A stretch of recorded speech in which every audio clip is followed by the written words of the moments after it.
नहीं, बिल्कुल। और मुझे खुशी इस बात की है कि उनके भरोसे पे मेरी पार्टी खरा उतरी।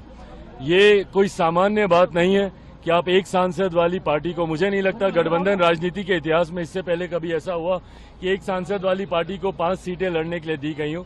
खुशी मुझे इस बात की है कि हमारे तमाम कार्यकर्ताओं की मेहनत से वो पांचों की पांचों सीट हम लोग जीते भी। प्रधानमंत्री की झोली में हम लोगों ने उस सीट को जीत कर दिया भी।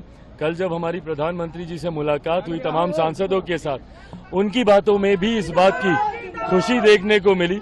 उन्होंने भी अपना आशीर्वाद और मार्गदर्शन हम लोगों को दिया। आपको एक बहुत महत्वपूर्ण मंत्रालय दिया गया है बिहार के लिए। चिराग पासवान आप क्या करेंगे, क्योंकि बिहार फर्स्ट शुरू से आपका एजेंडा रहा है? बिल्कुल, मैंने हमेशा से बिहारी फर्स्ट के माध्यम से बिहार में फूड प्रोसेसिंग यूनिट्स का मैंने जिक्र किया।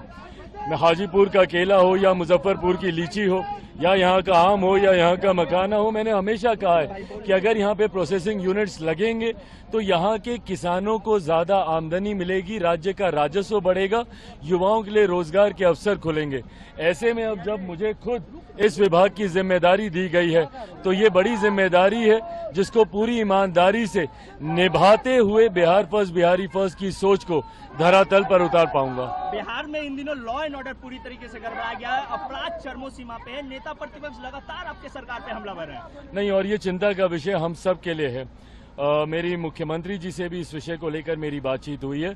आने वाले दिनों में इस बात को सुनिश्चित किया जाएगा कि अपराधियों की धरपकड़ कर अपराध को नियंत्रित किया जाए, क्योंकि अपराध को कतई बर्दाश्त नहीं किया जा सकता। हाल फिलहाल के दिनों में आपराधिक घटनाएं जिस तरीके से बढ़ी हैं, ये हम सब के लिए, हमारी सरकार के लिए चिंता का विषय है और इसको जल्द नियंत्रित करने के लिए सरकार तत्परता से कार्य कर रही है। पुल भी गिर रहे हैं चिराग जी, 10 दिनों में 4 पुल गिर गए हैं। ये भी बहुत दुर्भाग्यपूर्ण है। और ऐसे में गुणवत्ता के साथ जिसने भी भ्रष्टाचार किया है, ना किसी दोषी को बख्शा जाएगा। मेरे प्रधानमंत्री भी इस बात को लेकर चिंतित है। आने वाले दिनों में इस बात को सुनिश्चित किया जाएगा कि हमारी डबल इंजन की सरकार आने के बाद जो भी ऐसे निर्माण के कार्य हों उस पर गुणवत्ता का विशेष तौर पर ध्यान रखा जाए। 25 में मुख्यमंत्री बनाने का आपकी मांग कर रही है आपकी पार्टी, लगातार नारेबाजी लग रही है, आपका क्या मानना है? भाई, फिलहाल प्रधानमंत्री जी के द्वारा मुझे एक बड़ी जिम्मेदारी दी गई है, मेरा पूरा ध्यान उस ओर केंद्रित है। स्वाभाविक है, चुनाव राउंड द कॉर्नर है। लोक जनशक्ति पार्टी रामविलास भी पूरी तरीके से आगामी बिहार विधानसभा चुनाव की तैयारियों में जुट गई है। आज का जो हम लोगों ने कार्यक्रम, जो बैठक भी रखा है, उसमें भी चुनाव को लेकर कई बिंदुओं पर चर्चा हम लोग करने जा रहे हैं। पार्टी ऑफिस कब तक आप ले रहे हैं?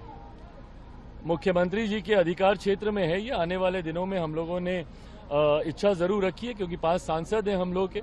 ऐसे में पार्टी का एक अपना कार्यालय होना चाहिए। ये मुख्यमंत्री जी के अधिकार क्षेत्र में है कि वो हम लोग को कहां पर ये कार्यालय देते हैं। नीट को लेके क्या बोलिएगा, जिस तरीके से गड़बड़ी हो रही है पेपर लीक में? ये गलत है, दुर्भाग्यपूर्ण है। ऐसे में इतना मैं जरूर कहूंगा कि हमारी सरकार पूरी तत्परता, ईमानदारी के साथ छात्रों के भविष्य को सुरक्षित करने की सोच के साथ आगे बढ़ने का काम कर रही है। नीट मामले में कई स्टेक होल्डर्स हैं, कई ऐसे छात्र भी हैं जो री एग्जामिनेशन के पक्ष में नहीं है। 24 लाख स्टूडेंट इसमें इन्वॉल्व हैं। कई हैं जो चाहते हैं री एग्जामिनेशन हो।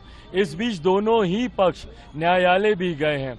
ऐसे में पेपर लीक का भी मामला सामने आया है, उसको लेकर भी विभिन्न जांच एजेंसियां जांच कर रही हैं। ऐसे में तमाम पक्षों की बातें सुनकर ही सरकार अंतिम फैसला लेगी। ये विश्वास दिलाता हूं कि जो भी फैसला लिया जाएगा वो छात्रों के भविष्य को मद्देनजर रखते हुए ही लिया जाएगा। Thank you.